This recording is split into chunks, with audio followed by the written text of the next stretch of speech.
Coba bayangin deh, mobil Presiden Republik Indonesia yang harganya puluhan miliar rupiah mogok di tengah jalan. Ini bukan kejadian sekali dua kali loh, tapi tercatat udah lebih dari 10 kali. Nah, di sesi bedah kita kali ini, kita bakal bongkar habis-habisan. Apa iya ini murni salah mobilnya yang rewel, atau sebenarnya ada aturan ketat di balik cara negara mengelola aset dan uang pajak kita? Yuk, langsung aja kita mulai. Oke, masuk akal kan kalau kita nanya, kok bisa sih mobil VIP kelas Wahid didorong rame-rame di pinggir jalan? Berapa banyak sih duit APBN yang sebenarnya kebakar buat ngerawat mobil ginian? Atau jangan-jangan negara emang lagi nggak ada budget buat beli yang baru? Kita bakal kupas tuntas fakta-faktanya, lapis demi lapis. Fakta kuncinya ada di kejadian bulan Maret 2017 di Pontianak.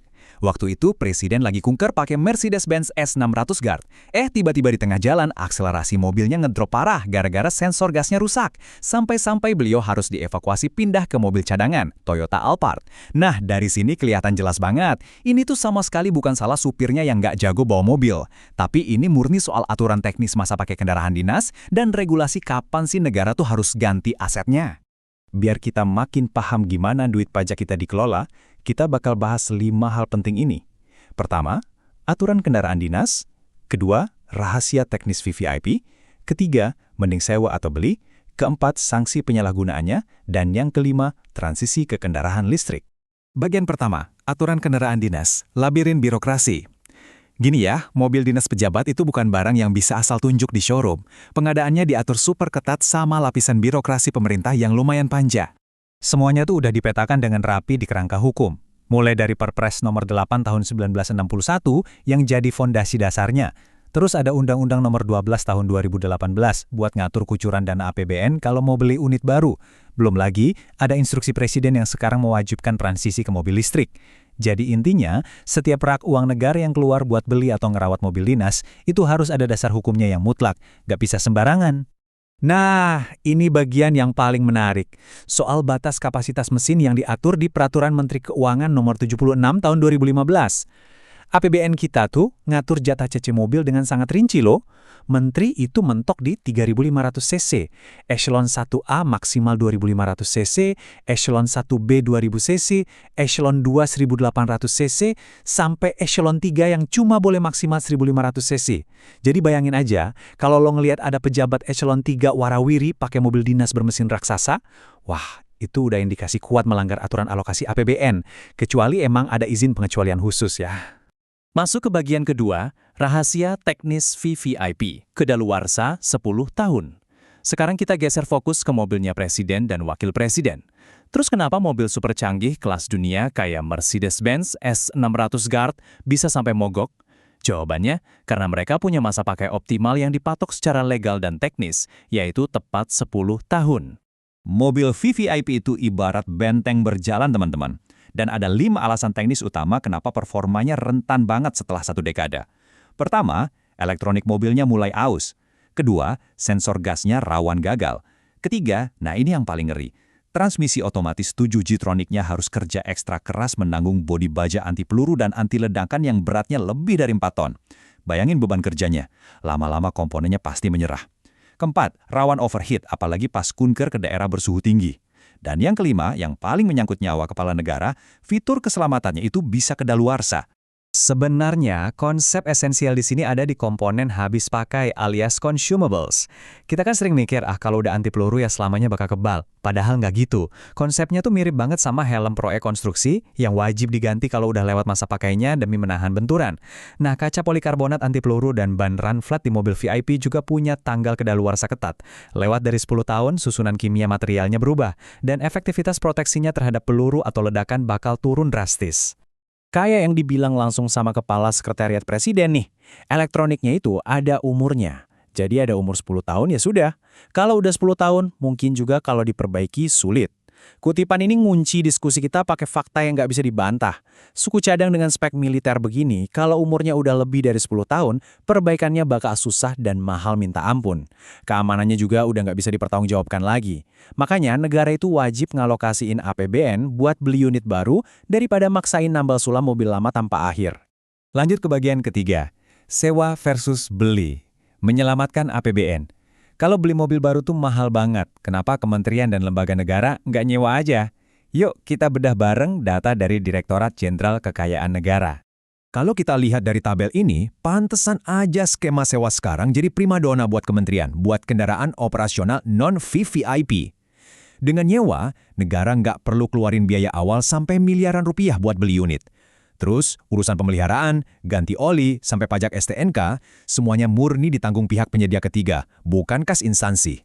Selain itu, sistem kontrak paketan begini tuh ngebantu banget nekannya risiko markup atau penggelembungan dana yang rawan korupsi. Status asetnya juga di luar neraca, jadi pembukuan negara jauh lebih ramping dan rapi. Tapi, tunggu dulu. Skema sewa yang hemat ini sama sekali nggak relevan buat presiden dan wakil presiden. Mobil VIP itu butuh spesifikasi keamanan tingkat tinggi yang sifatnya custom build dan super rahasia. Ya kali ada perusahaan rental yang nyawain mobil dengan kaca setebal 6 cm, lengkap sama sistem oksigen independen dan kantong darah darurat di kabinnya. Jelas nggak ada. Kebutuhan mutlak ini bikin pembelian langsung pakai dana APBN jadi satu-satunya jalan untuk VIP. Bagian keempat, cek realita, penyalahgunaan, dan sanksi. Oke, sekarang kita turun sedikit dari level mobil presiden ke pemandangan jalan raya sehari-hari yang berkaitan langsung sama uang pajak kita. Aturannya itu kaku dan jelas banget loh. Kendaraan dinas itu murni fasilitas kerja. Titik. Bukan mobil cadangan buat liburan keluarga. Pemakaiannya dibatasin ketat, cuma buat hari kerja Senin sampai Jumat, antara jam setengah 8 pagi sampai maksimal setengah 5 sore. Wilayah operasinya juga umumnya cuma di dalam batas kota instansi itu berada. Kalau mau keluar kota, wajib pakai izin tertulis resmi. Jadi nih, real talk aja. Kalau lo sering lihat mobil plat merah asik parkir santai di pusat perbelanjaan pas hari Minggu, fix itu adalah pelanggaran langsung terhadap aturan. APBN dan aset negara kita ini dilindungi oleh payung hukum yang tegas banget. Di Peraturan Pemerintah Nomor 94 Tahun 2021 udah dipastiin, kalau ada aparatur sipil negara yang berani jadiin mobil dinas sebagai mobil pribadi, mereka bakal berhadapan sama sanksi serius. Hukumannya berjenjang, mulai dari penundaan kenaikan pangkat, demosi atau turun jabatan, sampai kewajiban restitusi finansial alias ganti rugi pakai uang kantong sendiri kalau mobilnya rusak pas dipakai buat kepentingan pribadi. Akhirnya kita sampai di bagian kelima, masa depan kendaraan listrik dan domestik. Setelah ngebahas masalah dan aturannya, terus ke depannya arah pengelolaan aset mobilitas negara kita bakal dibawa kemana?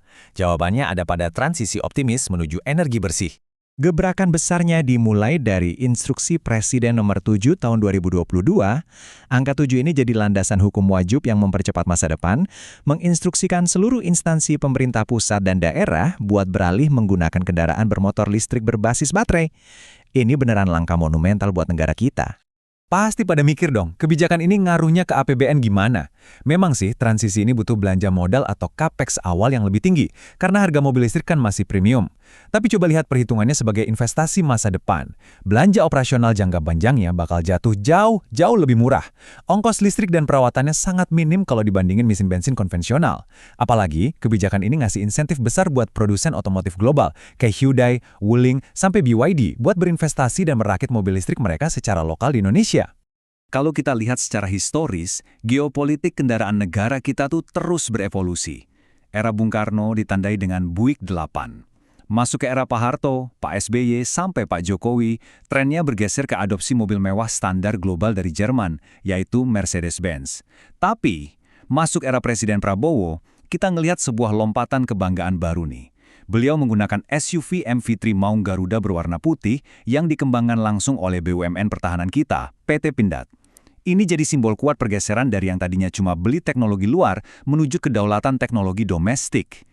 Nah, hal ini bawa kita pada satu pertanyaan tajam yang bikin penasaran buat masa depan. Melihat laju kencang transisi kendaraan listrik dan dukungan masif buat pabrikan lokal kayak Pindad, kira-kira mungkin nggak ya 10 tahun dari sekarang, presiden kita di tahun 2034 bakal dilindungi sama armada Maung VIVP yang 100% full bertenaga listrik? Coba deh drop prediksi kalian di kolom komentar. Dan jangan lupa buat subscribe Paham Dikit ID biar nggak ketinggalan sesi bedah kebijakan dan anggaran negara kita yang lainnya. Makasih udah ngikutin sampai habis dan sampai jumpa.